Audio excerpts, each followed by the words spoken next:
আসসালামু আলাইকুম। আজকে আমি দেখাবো বিয়ে বাড়ির স্টাইলে চিকেন রোস্ট রান্না। এটা আমার শাশুড়ি মায়ের হাতে তৈরি করা একটা রেসিপি আমি আপনাদের সাথে শেয়ার করছি। এখানে আমি রোস্টের জন্য সোনালী মুরগি নিয়েছি এবং এতে দিয়ে দেবো সামান্য লবণ এবং একটু জর্দার রং। এখন এগুলোকে ভালোভাবে মেখে নিব এবং এগুলো ভাজার জন্য আমি দিয়ে দিব কড়াইতে তেলটা গরম হয়ে আসলে এগুলো আমি একটা একটা করে বেছে নেব।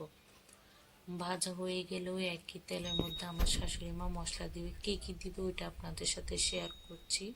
আমি আজকে রোস্ট রান্না করবো। রোস্টের উপকরণ দিচ্ছি এখানে বাদাম বাটা, বাটা বেরেস্তা, আদা বাটা, রসুন বাটা, হালকা পেঁয়াজ বাটা, টমেটো সস, হালকা একটু চিনি, একটু মরিচের গুঁড়া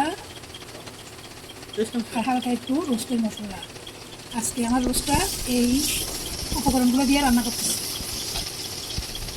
সাধারণত দুধ দিয়ে কষাই, পানি দিই না। এই হালকা একটু দুধ দিলাম, এখন চিনি দিলাম।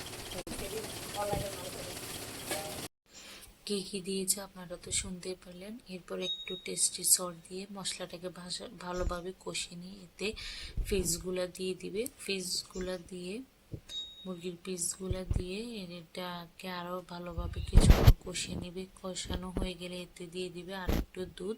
এটা দিয়ে সম্পূর্ণ রোস্ট রান্না হয়ে যাবে। দিয়ে দিয়েছে সামান্য একটু টক দই এবং নামানোর আগে দিয়ে দিবে একটু ঘি এবং দুধ পাউডার। এখন এগুলো দিয়ে আর 1-2 মিনিট রান্না করে নেবে। এরপর তৈরি হয়ে যাবে চিকেন রোস্ট রান্না বিয়ে বাড়ির স্টাইলে। আশা করি ভালো লাগবে।